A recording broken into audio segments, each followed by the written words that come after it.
ये वेद मंत्र है विजयन धनु। ये विजया का मंत्र यानी भांग की पत्तियों का मंत्र भगवान को अर्पित। भगवान ने पिया नहीं है भांग, भगवान को भांग की पत्तियां चढ़ाई जाती है। सुन लीजिए, छत्तीसगढ़ प्रदेश की भूमि से पूरे भारतवर्ष के लोगों तक मैं ये बात पहुंचाना चाहता हूं कि भगवान शिव ने कभी भांग नहीं पिया। भांग की पत्तियां उनको चढ़ाई जाती है, उनके मस्तक पर रखी जाती है। क्यों रखी जाती है, उसके पीछे कारण है। समुद्र मंथन के प्रसंग में आपने सुना हलाहल विष निकला, बड़ा भयंकर विष निकला। सब देवताओं ने सब अपनी अपनी प्रिय वस्तु छांट ली, अंत में विष बच गया। विष को कौन पिएगा, हलाल विष को? सारा ब्रह्मांड जल जाएगा। क्या करें? तो बंधुओं, वह विष देवादिदेव महादेव ने पिया है। कितने स्वार्थी देवता, स्वयं तो सुंदर सुंदर जो रत्न निकले उनको रख लिया और महादेव को विष पिला दिया। और जब महादेव को हलाहल विष पिलाया तो महादेव ने कंठ में रखा। लेकिन भक्तों का भाव देखिए, भक्तों को लगा कि ये हलाहल विष जो महादेव ने पिया है, कहीं महादेव का शरीर भी इस विष से जल न जाए, इस अग्नि से जल न जाए। तो भक्तों का भाव क्या है, तुरंत ऋषि मुनि, तुरंत देवता कैलाश पर्वत पर पहुंचे और महादेव समाधि स्थिति में बैठे हैं। महादेव का अभिषेक गंगा जल से करवाया गया। गंगा जल मतलब ठंडा गंगा जल, ताकि वो प्रचंड अग्नि कम हो सके। महादेव का अभिषेक भक्तों ने कच्चे दूध से किया। आजकल लोग टिक्का टिप्पणी करते हैं, दूध क्यों चढ़ाया जाता है शिव को, दूध की बर्बादी होती है। अरे उन गरीब बच्चों को पिलाओ। देखो, ये भक्त का भाव होता है। कच्चा दूध जो होता है उसकी तासीर ठंडी होती है, इसलिए भक्त कहता है कि मेरे महादेव ने जो हलाहल विष पिया, कहीं मेरे महादेव को कोई क्षति न पहुंचे। उसके लिए भक्त कच्चे दूध से अभिषेक करता है महादेव का। कच्चे दूध की तासीर ठंडी होती है, इसलिए कच्चा दूध चढ़ाया जाता है। बिल्व पत्री वैज्ञानिक लोग रिसर्च करते हैं, बिल्व पत्री ठंडी होती है, वो पत्तियां ठंडी होती हैं। बेल फल ठंडा होता है, बेल फल चढ़ाया जाता है महादेव को, बेल फल महादेव को चढ़ाया जाता है। और आप शायद सुनते होंगे गन्ने का रस महादेव को चढ़ाया जाता है। क्यों? क्योंकि वो ठंडा है, उसकी तासीर ठंडी है, बेल फल ठंडा है, बिल्व पत्र ठंडा है। और बंधुओं, भांग की पत्तियां भी ठंडी होती हैं।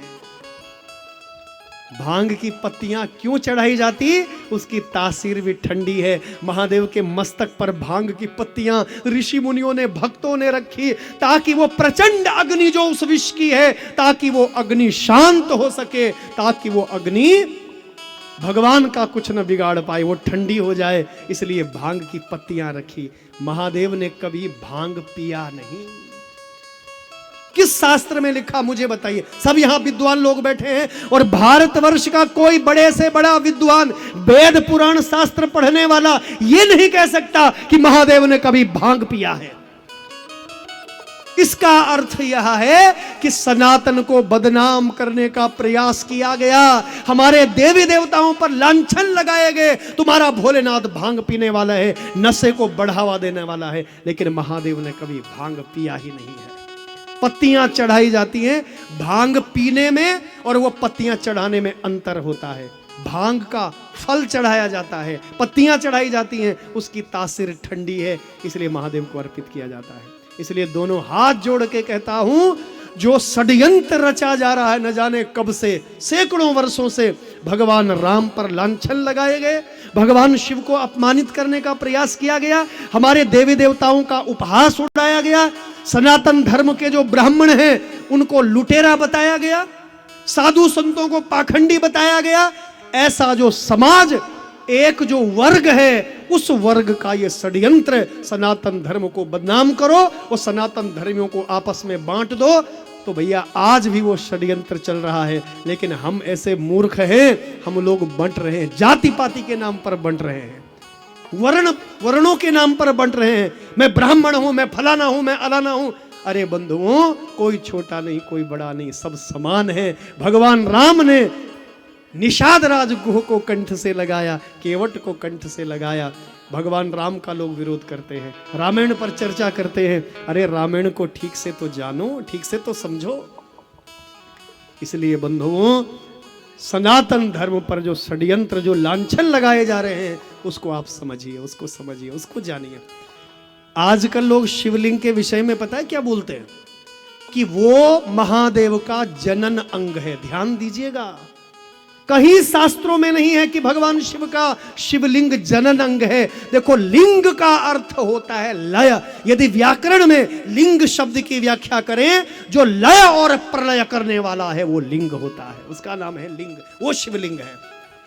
जिस शिवलिंग से सारा ब्रह्मांड प्रकट हो रहा है और अंत में जिस शिवलिंग में सारा ब्रह्मांड समाहित हो जाएगा, जो लय करने वाला है, जो लयंकर है, प्रलयंकर है, अभयंकर है, वो शिवलिंग है। वो लिंग जनन अंग नहीं है। इसको अपने मन और मस्तिष्क में बिठा लीजिए। आजकल लोग, अल्प बुद्धि के लोग कहते हैं ये जनन अंग है भगवान शिव का। खबरदार, ये जनन अंग नहीं, लिंग का अर्थ होता है लय और प्रलय करने वाला, जिससे ब्रह्मांड शुभारंभ हुआ और जिसमें अंत में ब्रह्मांड समाहित हो जाएगा, वो व्याकरण में लिंग शब्द की व्याख्या है। उसे कहते हैं लिंग, लय और प्रलय करने वाला।